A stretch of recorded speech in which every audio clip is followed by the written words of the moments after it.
Supreme court ने एक महत्वपूर्ण फैसला सुनाते हुए बिना शादी के पैदा हुए बच्चों को भी पिता की प्रॉपर्टी में हकदार माना है।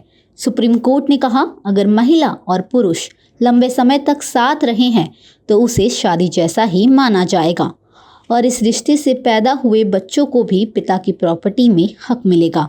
सुप्रीम कोर्ट ने केरल हाई कोर्ट के इस फैसले को रद्द कर दिया, जिसमें कोर्ट ने एक युवक को उसके पिता की संपत्ति में इसलिए हिस्सेदार नहीं माना था क्योंकि उसके माता पिता की शादी नहीं हुई थी। सुप्रीम कोर्ट ने कहा, दोनों की शादी भले ही न हुई हो, लेकिन दोनों लंबे समय तक पति पत्नी की तरह ही साथ रहे हैं। ऐसे में अगर डीएनए टेस्ट में यह साबित हो जाए कि बच्चा उन दोनों का ही है, तो बच्चे को पिता की संपत्ति पर पूरा हक होगा। अयोध्या मामले के मीडिएटर श्रीराम पंचू ने जेड कैटेगरी सिक्योरिटी की बहाली के लिए मद्रास हाई कोर्ट में अपील की है। श्रीराम पंचू को 2019 में सुप्रीम कोर्ट के आदेश के बाद जेड कैटेगरी सिक्योरिटी दी गई थी। हालांकि हाल ही में सिक्योरिटी वापस ले ली गई थी। पंचू की ओर से सीनियर एडवोकेट एस प्रभाकरण ने कहा कि देश में हो रहे हाल की घटनाओं को देखते हुए सिक्योरिटी वापस लेना उचित नहीं है। प्रभाकरण ने कहा कि हाल ही में ज्ञानवापी मामले और कृष्ण जन्मभूमि मामले को देखते हुए राज्य को पंचू को सुरक्षा देना चाहिए, उनकी जान को खतरा है।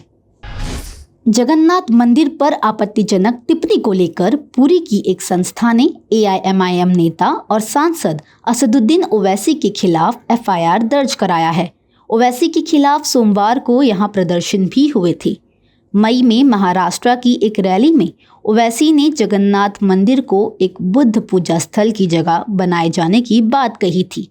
इसके पहले नुपुर शर्मा के मामले के दौरान भी दिल्ली पुलिस ने ओवैसी के खिलाफ मामला दर्ज किया था। भारतीय सेना की तीनों शाखाओं थल सेना, नौसेना और वायुसेना में युवाओं की बड़ी संख्या में भर्ती के लिए नई स्कीम लॉन्च की गई है। इस स्कीम के तहत नौजवानों को सिर्फ 4 साल के लिए सशस्त्र सेनाओं में सेवा देनी होगी। रक्षा मंत्री राजनाथ सिंह के साथ तीनों सेनाओं के सेनाध्यक्षों ने एक प्रेस कॉन्फ्रेंस करके इस योजना का ऐलान किया है। सरकार ने यह कदम तनख्वाह और पेंशन का बजट कम करने के लिए उठाया है। अग्निपथ के तहत हर साल करीब 45,000 युवाओं को सेना में शामिल किया जाएगा। ये युवा 17.5 से 21 साल की उम्र के बीच के होंगे। इन्हें 4 साल के लिए सेना में सेवा देने का मौका मिलेगा। इन 4 सालों में से 6 महीने सैनिकों को बेसिक ट्रेनिंग दी जाएगी।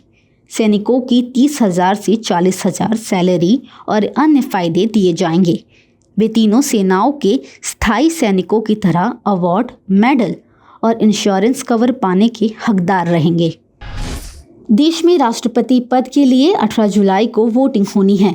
इसको लेकर विपक्ष फिर बीजेपी को घेरने की तैयारी में जुट गई है।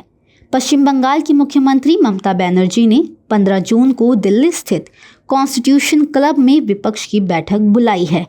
ममता ने विपक्ष के 8 सीएम सहित 22 नेताओं को चिट्ठी लिखकर बैठक में शामिल होने का अनुरोध किया था।